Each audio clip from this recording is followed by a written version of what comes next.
The remains of the final hostage taken by Hamas on October 7 have been returned to Israel.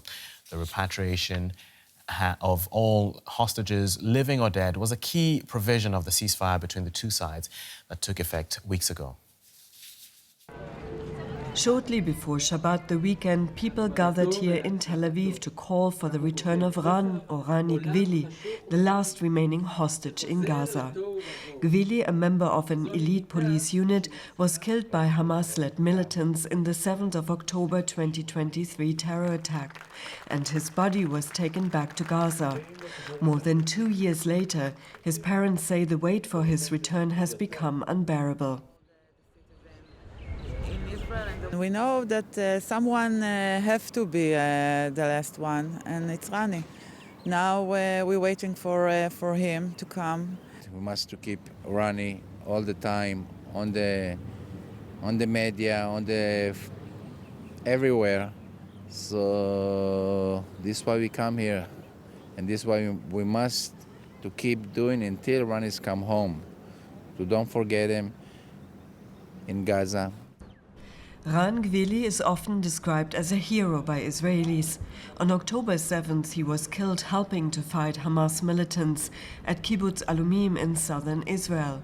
His family did not learn of his fate until 3 months later. So this gathering has now replaced the weekly protest that used to take over this square in central Tel Aviv. It was renamed Hostages Square and had become a symbol of the struggle to secure the release of all 251 hostages taken by Hamas-led militants from Gaza on October 7, 2023.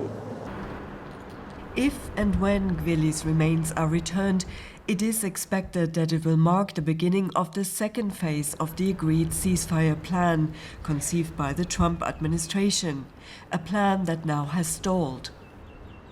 Finished the first part, as you know.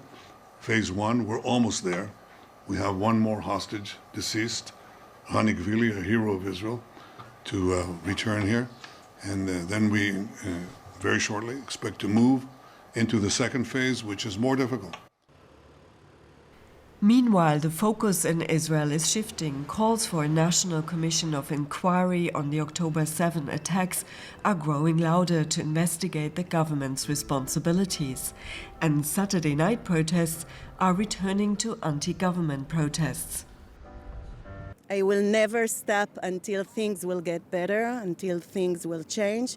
For me, to see the government changing is like the main goal after the returning of the last hostage, of Rani. I also think that everyone, also the people in the army and in the government, should take responsibility and say sorry to all of the families and all of our countries.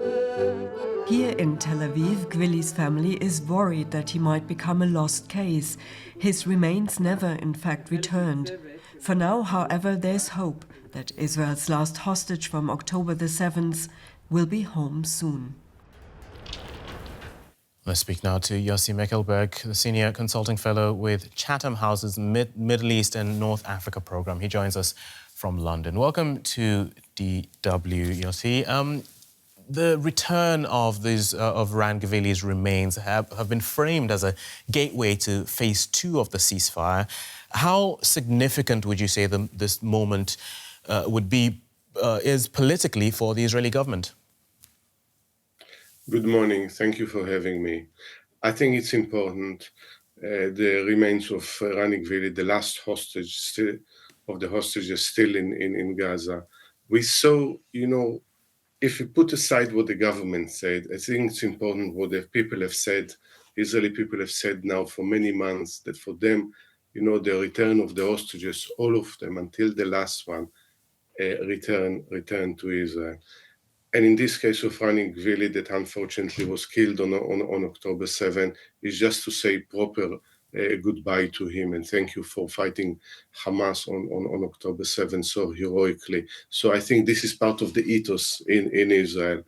As for the Israeli government, I think throughout this, we didn't see that they were that determined to do enough to return the hostages.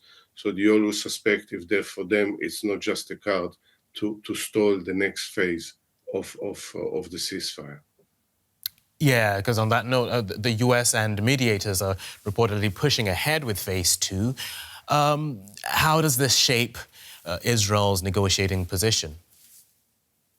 I think on the one hand, the pressure on Hamas, it might be the case of Vili, of putting pressure on Islamic Jihad to return his body. I think this is crucial. At the same time, they need to continue negotiating in earnest the second phase. It's whether it's about further withdrawal of Israel from Gaza. Bear in mind, Israel is still occupying more than 50% of Gaza, to allow more humanitarian aid, to allow to a peacekeeping operation or enforcement operation, the International Stabilization Force, to be formed and deployed, the Board of Peace being established, that we know who is actually, what are the names that are going to, the people are going to run it. So all of this needs to move on. Otherwise, I'm afraid the very interim first phase will remain the permanent situation, which perpetuate the division of Gaza between Israel and Hamas. And one central element is demilitarizing Gaza. Hamas saying disarmament is off the table. So where do you think that leaves this plan practically? I mean, the minute that Hamas agreed to Trump 20 points plan and then UN Security Resolution 283, it means that it includes disarmament.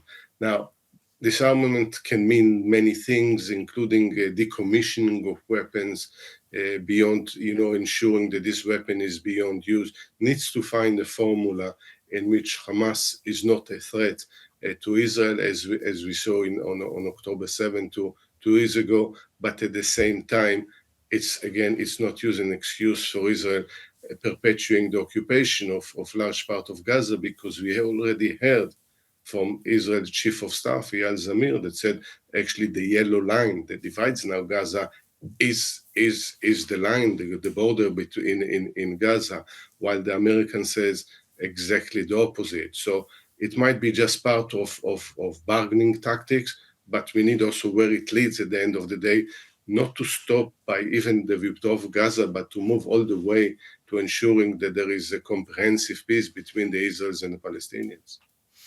And inside Israel, attention is shifting towards accountability. There are renewed calls for a national inquiry and the growing protests as well. How much pressure do you think that puts on Prime Minister Netanyahu at this stage?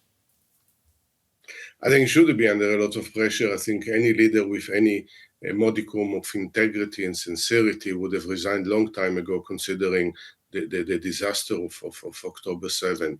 This government failed to defend its own people, got the country involved in a war that tarnished the reputation of the country for many years.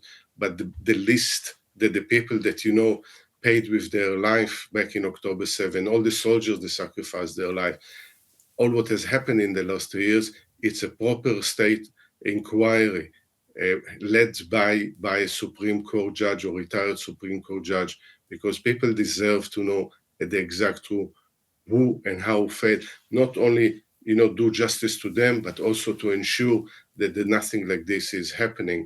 But we know that Netanyahu is a survivor, is also facing corruption trial, and he will do anything in his capacity to deflect from his responsibility. He won't take any blame, and at the same time, his way to do it is to prevent a state of inquiry.